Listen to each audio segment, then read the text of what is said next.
এখানে হইল গরিবের কক্সবাজার। আর আমি সকালবেলা ঘুম থেকে উঠে এই গরিবের কক্সবাজার দেখার জন্য চলে গেছিলাম।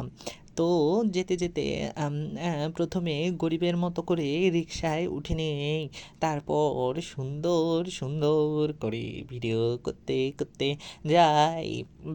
আহ, বাতাস ছিল ওই যে খুব। আমাদের দেশের পতাকা, প্রাইমারি স্কুলে থাকার সময় যতবারই দেখতাম ততবারই সালাম দিতাম। আস্তা আমি গেছি কোনটে তিস্তা নদী দেখতে। ওই যে তিস্তা সেতু, কি সুন্দর সাপুয়াগুলো গোসল করছিল এইখানে। আমারও খুব গোসল করার ইচ্ছা করছিল, কিন্তু আমি তো কোনো প্যান্টে নিয়ে যাইনি, কেমনে গোসল করবো কন।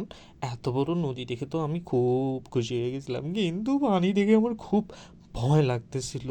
তো তারপরও আমি খুব সাহস করে দেখছি। আচ্ছা, ভারতগুলো দেখেন তো কত খারাপ, কারণ ওরা পানি ছাড়ি দিয়েছে আর আমাদের দেশটাতে কি বন্যা হয়ে গেছে। ওই মানুষগুলোর তাহলে কত ভয় লাগে। মোর যদি এইটুকুতেই এত পরিমাণে ভয় লাগে, ওই যে ওই পাশে দেখছেন না একটা ব্রিজ, ওই ব্রিজটা এখন আমি দেখতে যাব। কিন্তু তার আগে একটু পানিগুলো আপনারা দেখে নেন, কি সুন্দর সুন্দর পানি।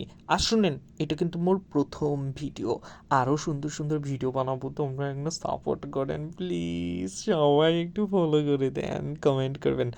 আর আমাকে অনেকজনে কইছে এইরকম করে কথা কইলে নাকি গালি দেয়, তোমরাও মুখে একটু গালি দাও, গালি খাইলে নাকি আজকাল ভাইরাল হয়ে যায়।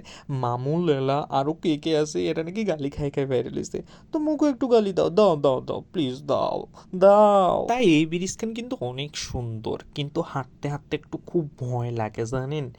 তারপর আবার এইখান থেকে একটু দেখি দেখি আমরা চলে এসেছি কোথায়, বাড়ি চলে আসছি। ওখানে থাকি কি করি এই রোদের মধ্যে।